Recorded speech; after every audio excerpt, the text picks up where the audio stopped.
2 ఎకరాల భూమి, రైతులందరికీ 2 ఎకరాల భూమి, రైతులందరికీ 2 ఎకరాల సాగు భూమి. ఈరోజు జమ్మలమడుగు ఆర్డీఓ కార్యాలయం వద్ద ఆంధ్రప్రదేశ్ గిరిజన సమాఖ్య దళిత హక్కుల పోరాట సమితి దళిత డప్పు కళాకారుల సంఘం ఆధ్వర్యంలో పేదలంతా వచ్చి ఆందోళన కార్యక్రమం చేస్తూ ఉన్నారు. ఈ కార్యక్రమానికి భారత కమ్యూనిస్ట్ పార్టీ సిపిఐ సంపూర్ణమైనటువంటి సంఘీభావాన్ని మద్దతును తెలియజేస్తూ ఉన్నాం. ఈ సందర్భంగా అర్హులైనటువంటి పేదలందరికీ కూడా గ్రామీణ ప్రాంతాల్లో 2 ఎకరాల సాగు భూమి ఇవ్వాలనేటువంటి డిమాండ్తో చేస్తూ ఉన్నటువంటి ఈ పోరాటానికి మద్దతు తెలుపుతూ ఉన్నాం.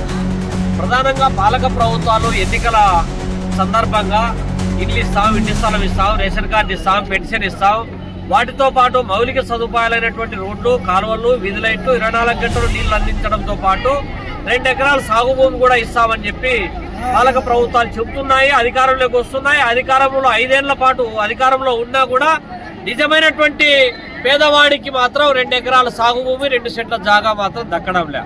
కళ్ళ ముందే విలువైనటువంటి ప్రభుత్వ వంక, వాగు, చెరువు, రస్తా, అసైన్డ్, దేవాదాయ, ఇనాం, వక్ఫ్ బోర్డు ఏ ఒక్క భూమి వదలకుండా చివరకు చచ్చిపోతే పూడ్చేటటువంటి శ్మశానాలను కూడా వదలకుండా డీకేటీ మాఫియా నాయకులు ఎవరైతే ఉన్నారో ఏ పార్టీ అధికారంలో ఉంటే ఆ పార్టీని అడ్డం పెట్టుకొని అడ్డగోలుగా ఆక్రమించుకొని లేఅవుట్ వేసి అమ్ముకొని సొమ్ము చేసుకునే బ్యాచ్ పెరిగిపోతా ఉంది.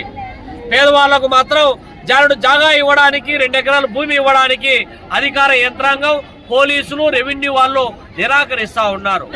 కానీ ఎవరైనా విధి లేక 2 సెంట్ల స్థలంలో కానీ లేకపోతే 2 ఎకరాల భూమి కానీ సాగు చేసుకుంటే వాళ్ళ మీద మేఘాల మీద పోయి వాళ్ళ మీద దాడి చేసి కేసులు పెట్టి జైల్లోకి పంపించి చిత్రహింసలు పెట్టేటటువంటి వ్యవస్థలో ఇవాళ ఉంటున్నటువంటి నేపథ్యంలో భారతదేశానికి స్వాతంత్రం వచ్చి 70 సంవత్సరాలు అయినా కూడా ఇప్పటికీ అణగారిన వర్గాలకు ఇప్పటికీ సొంతంగా 2 ఎకరాల భూమి లేదంటే పాలక ప్రభుత్వాలు తల దించుకోవాలి.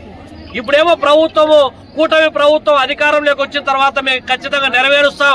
గత ప్రభుత్వం జగన్మోహన్ రెడ్డి పేదల దగ్గర ఉన్నటువంటి భూమిని లాక్కోవడానికి 22A చట్ట సవరణ తీసుకొని వచ్చి పేదల దగ్గర ఉన్నటువంటి అసైన్మెంట్ భూములు, ఈనాం భూములు, లేకపోతే ZHDC భూములను లాక్కోవడానికి చట్టం చేశాడు. దాన్ని మేము హోల్డ్లో పెట్టినామని చెప్పి ప్రభుత్వం చెప్తా ఉంది. అట్లే రీసర్వే పేరుతో ల్యాండ్ టైటిలింగ్ యాక్ట్తో భూములు లాక్కోవడానికి ప్రయత్నం చేశాడు. కాబట్టి మేము రద్దు చేసినామని చెప్పి ప్రభుత్వం చెప్తా ఉంది. అయితే ఇప్పుడు వచ్చినటువంటి కూటమి ప్రభుత్వం అయినా సరే ఇవాళ అర్హులైనటువంటి పేదలందరికీ కూడా సాగు భూమి, ఇంటి స్థలం ఇవ్వాల్సినటువంటి బాధ్యత గుర్తించాల్సినటువంటి అవసరం ఉంది.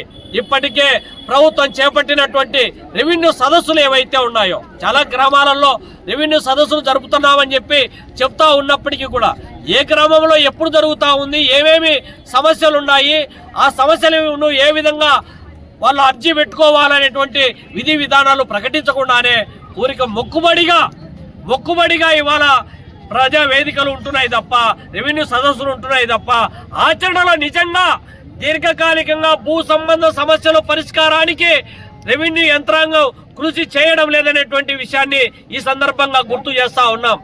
ఈ సందర్భంగా జిల్లా వ్యాప్తంగా అన్ని ఆర్డీఓ ఆఫీసుల దగ్గర ప్రతి సోమవారం ఆందోళన కార్యక్రమం చేపట్టేటువంటి భాగంగా కడప ఆర్డీఓ ఆఫీస్ దగ్గర, పులివెందుల ఆర్డీఓ ఆఫీస్ దగ్గర, ఈ రోజు జమ్మలమడుగు ఆర్డీఓ ఆఫీసు, వచ్చే సోమవారం బద్వేల ఆర్డీఓ ఆఫీసు ఆందోళన అనంతరం ప్రభుత్వం స్పందించి కలెక్టరు, ఆర్డీఓలు, రెవెన్యూ అధికారుల ద్వారా, ఎంఆర్ఓల ద్వారా ఎవరైతే వ్యక్తిగత దరఖాస్తులు పెట్టుకుంటా ఉన్నారో ఆ అప్లికేషన్లన్నీ పరిశీలి చేయాలి. క్షేత్రస్థాయిలో విచారించి లబ్ధిదారుల జాబితా రూపొందించాలి. ఏ పార్టీ అధికారంలో ఎన్నికలకు పోయేటప్పుడు ఆ పార్టీ నాయకుల కనుసన్నల్లో బినామీలతో భూములు ఎక్కించుకునేటువంటి విధానానికి స్వస్తి చెప్పాలి. నిజమైనటువంటి లబ్ధిదారులకు అసైన్మెంట్ కమిటీ ద్వారా వీళ్ళని ఎంపిక చేయాలని చెప్పి ఈ సందర్భంగా డిమాండ్ చేస్తా ఉన్నాం. అధికార యంత్రాంగం, జిల్లా కలెక్టర్ స్పందించని పక్షంలో కలెక్టరేట్ ముట్టడి చేస్తామని చెప్పి ఈ సందర్భంగా హెచ్చరిస్తా ఉన్నాం.